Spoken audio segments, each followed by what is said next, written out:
কিছু লোক এখন ইসলামের চাইতে নিজেদের দলের মনে করে ইসলামের চাইতে বড়,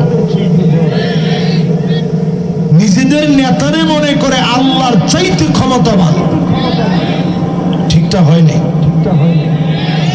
এখন তো আরো হয় নাই। জোরে বলেন।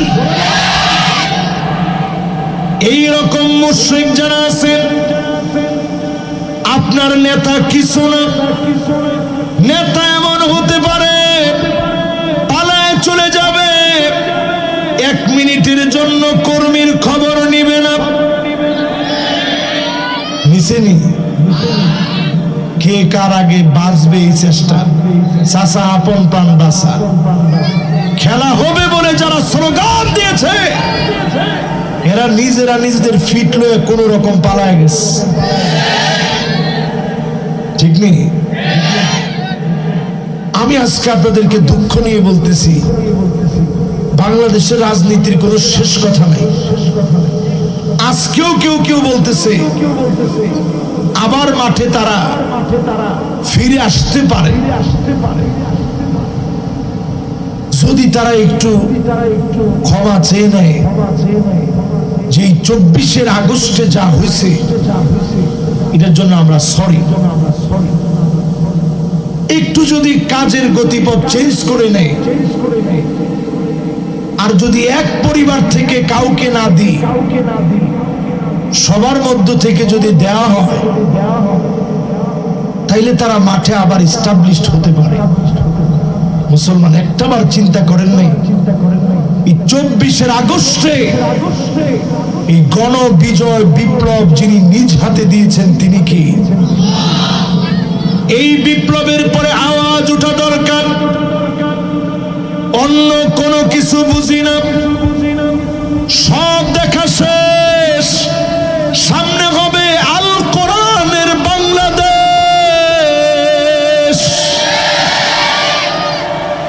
ঠিক নেই? এই একটা আওয়াজ যদি আপনি উঠাইতে পারতেন, একটা কথা যদি আপনি বসায় নিতে পারতেন চিন্তার ভিতরে, সব তো দেখলাম, সব তো দেখলাম, শুনলাম, নেতার পিছনে কত স্লোগান দিলাম, নেতা তোমার ভয় নাই, এইগুলা স্লোগান কি দিচ্ছেন আপনারা? 16 বছর করটিয়ার মানুষে কি স্লোগান দিচ্ছে এটা আমাকে মুখস্থ না। কিন্তু এরপরে আপনি তাকায় দেখবেন যুবকদের কণ্ঠ থেকে নারায়ে তাকবীর স্লোগান তারা কেড়ে নিতে পারে নাই। গোটা জাতি যখন গুমরাহির দিকে গেছে, ধর্ম যার যার উৎসব সবার, পূজা পার্বণে গিয়ে সকাল বেলার নামাজি, কোরআন খোঁজা ব্যক্তি, যায় নামাজ তালাশ করা ব্যক্তি, সন্ধ্যার সময় মুশরিক হয়ে গেছে। এমন ব্যবস্থাপনা নিজের চোখে আমরা দেখেছি। সেই শিরকি সমাজ থেকে নিজের ঈমানকে যদি বাঁচাইতে পারে, আচ্ছা ঠিক আছে, আমি মনে করছি কেন জানি পিছন থেকে সালাম দিচ্ছে, সামনে চাই দিয়েছে না পিছন থেকে, সামনে থেকে একজনে সালাম দিচ্ছে। চিন্তা করেন মোবাইল আঙ্গরে কি আফন করে নিচ্ছে। কবরে যাওয়ার সময় যদি কোনো কিছু চাওয়ার সিস্টেম থাকতো, শেষ একটা কথা তো ফোতার দিকে কইয়া যায় কি লাগবো তোর, মানুষকে কইতো আর কিচ্ছু দেওয়ার দরকার না, একটা মোবাইল দিয়ে দিস খবর। আরে কথা কয় না, মোবাইলটার মতো আপন জিনিস এখন আর নাই তো। অথচ আমাদের শৈশব আমরা মোবাইল দেখছি। আর এই যে মেসের কাঠি আছে না, এরকম মেসের কাঠির খোলাটা লইয়া একজনের কাছে রাখতাম একটা, আরেকজনের কাছে দিতাম আরেকটা, মাঝখানে একটা তার দিতাম, গুলো দিতাম না, দিয়া পরে কথা কইতাম, কিরে কেমন আছো, কইছে ভালো আছি। একটুখানি দূরে দাঁড়াইলে কেমন জানি শোনা যাইতো আর কি, মনে হতো। কিন্তু এখনকার ফুলাপান চিন্তা করেন, মোবাইল ছাড়া এরা ভাত সহ কিচ্ছু বুঝে না। খানা খাওয়াইতে যাবেন আগে কই মোবাইল,